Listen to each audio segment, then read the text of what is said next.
No matter how grown up you are the stubborn one. And we have those nicknames they usually give us, and the nickname will follow you from all the way from your village to town and wherever you go. You have an opinion on your brother's wife. You have an opinion on your sister's husband. Lack of boundaries. We don't have that respect of, it is that person's life. I respect my brother's wife because that is the person that my brother loves. Whether I like her or I don't, that's a totally different story. People think they can mention anything to you because you are cousins. They can comment on your money, they can comment on your family, they can comment on your clothing. We think we are entitled to having those conversations about our relatives. Hey, don't let your life go unlived because it's never late. Never late.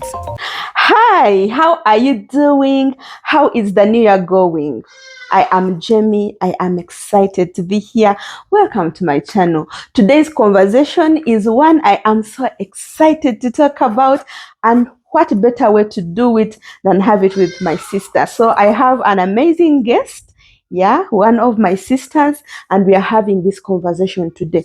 One of the challenges that we face is, as much as we are family, we are not really friends. We are not exactly friends. And today's conversation is going to hint on that bit. So if you have relatives that you are firefighting with, or you are competing with, or you don't see eye to eye, this is a conversation that you do not want to miss. Now I'm going to invite my guest. And hey guys, get your paper, get your pen ready because you don't want to miss this conversation. Wyn, you are welcome. Thank you. I am so excited to have you in this conversation. Me too. I'm happy to be here. Now, I want you to first of all tell the viewers who you are. Hello, I'm Wyn I, Jamie's little sister. I'm happy to be here with you. Yeah, and Wyn I, like we've been discussing, we have had to talk about this thing, and it's something that we talk about a lot. But today we are like, you know what? Let us throw it out there and see what you guys think about this. Are you really going through the same challenges that some of us do in our families, or you made it? So Wyn I, like we have been saying, family is everything. You find that your cousins are your brothers and sisters. Yes. Your aunties are your mothers. Your uncles are your fathers. Yes. But let's be real, guys. There are definitely challenges that we face, especially in the extended family, even in the nuclear family. Yes. And to be honest, sometimes being friends with your relatives can be so nice, but also it can be painful. True. It really can be painful. True. And today's conversation, I want us to talk about why being friends with your relatives is hard. I know it may not be hard for each relative, but we are going to hint on those things that are difficult because those are the ones that we need to work on. We've noted down a few points which we are going to keep referring to. So, Wyn I, what is your take on this? What are the challenges that we face as we negotiate these relationships with our extended families?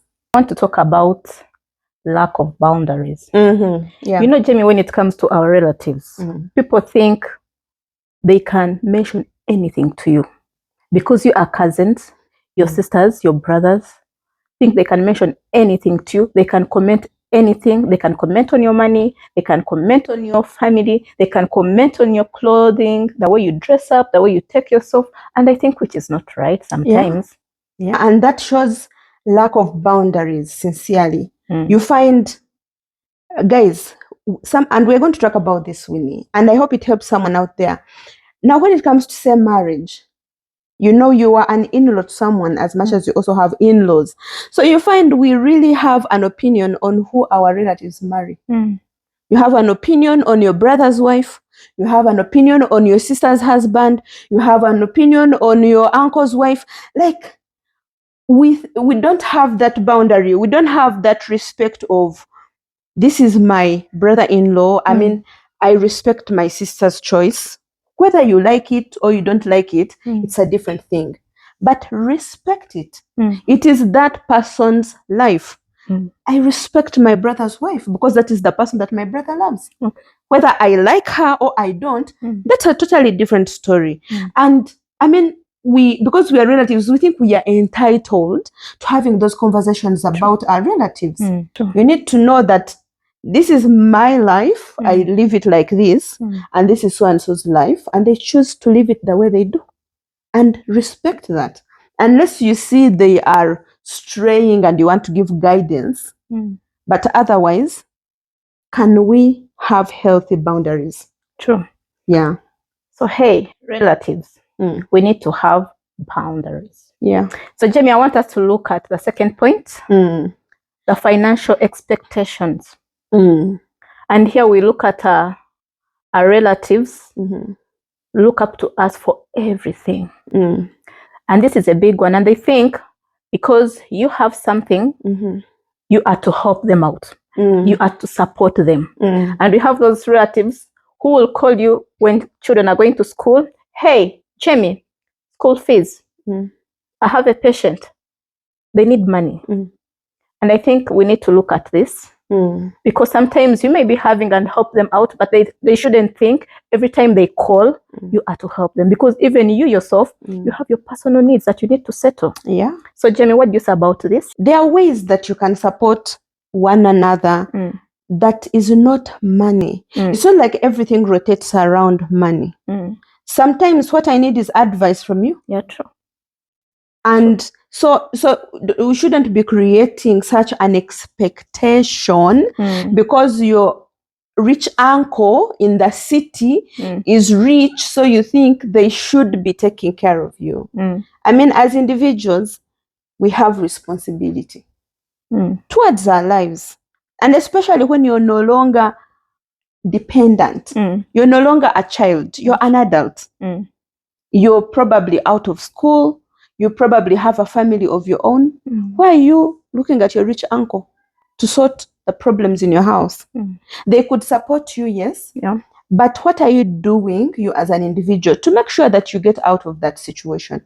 So you find that, like you've said, we have that expectation that your rich uncle in the city should be taking care of you. True. But you do not know what that rich uncle of yours goes through, the very many demands that he has, the hours he's spending sleepless, trying to put life together, trying to put things together. And this is not to say that we shouldn't help. No, but don't put that expectation on people, thinking that they will fulfill all your financial obligations. True. Even you as an individual, you have a responsibility to take care of the things that you have to.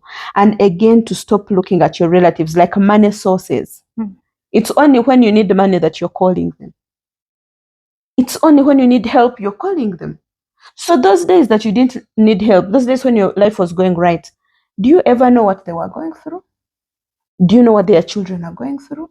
So we need to go beyond just using people for whatever need that we have, or expecting whatever expectation we have of them, and create relationships beyond just the money.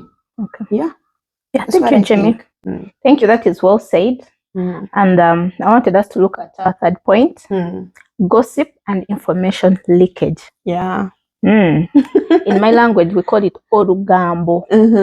Orugambo. So, orugambo. Yeah. So Jamie, tell me about this. You know, gossip. You guys. You know, one of the things Wyn I have noticed people are struggling with is to get someone to trust. True. People are suffering with issues because you can't even trust your own family. Yeah. You're going to confide in your sister.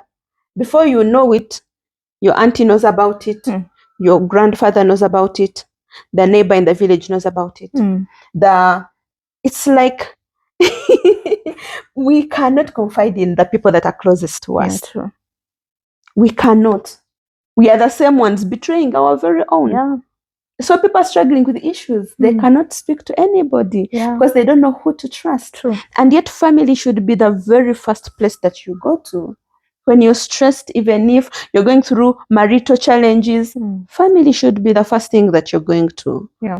But if those are the same people that go gossiping, sincerely, guys. And honestly, I don't know what it is back there with your family.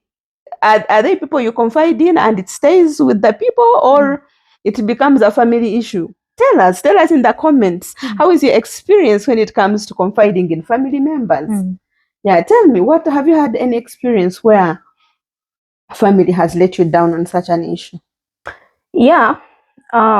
Without going into details, there are those small issues that I've talked to with my few family members, and you get to hear another person knows about it, another person, another relative, and yet you sat down and talked to this one person. And you expected this person to keep it as a secret. But then you get to hear it from other people. I think that is not a good one. It isn't, guys. It isn't, sincerely. If someone speaks to you in confidence, try please to keep it. And you know, I remember a friend of mine used to say, for you, the owner of the secret, you have failed to keep it.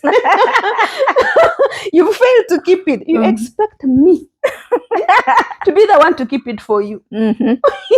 Guys, what do you think? Should the owner of the secret keep it? Or if they can't keep it and they're saying it, the burden shouldn't be on you. They have told you also can't keep it. I'm sorry. I mean, sometimes it's like that. But you know, again, what I have come to learn, sometimes we struggle with these secrets, but it's not a secret. It's just that it's happened to you. It's your story. But there are so many people with similar stories. But it's okay. If it has leaked, you're not the only one. You're not the only one that has gotten whatever problem it is. These are happening everywhere. But of course, it kills trust. It kills that relationship. So, like you've said, let us try as much as possible to keep in confidence what we are being told in confidence. Okay. Yeah. Thank you so much, Jamie, for that. And I want us to look at our next point, which is old family roles never change. No matter how grown up you are the stubborn one. And we have those nicknames they usually give us, and the nickname will follow you from all the way from your village to town and wherever you go. So Jamie, tell us more about this one. You know, when you talked of nicknames, you just reminded me. But it's like you never grow before your family. Yeah, true. The people that saw me in primary school, they still think of me as that person in primary school. Yes. So even when you go, you get back to the village and your aunties are even pulling your cheeks. You have grown. But do you know how you used to play? You used to play kwepena. You were so playful. But the person they are talking to, you are now married. You have children who are older than the age they are referring to. But it's like you never grow. Yeah, true. Like you said, if you are the stubborn one, that is who they know. So when you change, it is hard for family to see that change. True. So every time they see you, they're like, is that the person I know? They really never get to adjust to the person that you have become. But of course, we know that we grow, we change. But I don't want to come to the village. And you're still referring to me by that nickname that you used to call me when I was in primary 3. Yeah, so it's those traditions, they don't easily go away. Those nicknames, it is the people that have seen you in your older age that call you by the way you pronounce your name now. But the Sylvia. But in the village, you're still Siri. Hey, don't let your life go unlived because it's never late. Never late.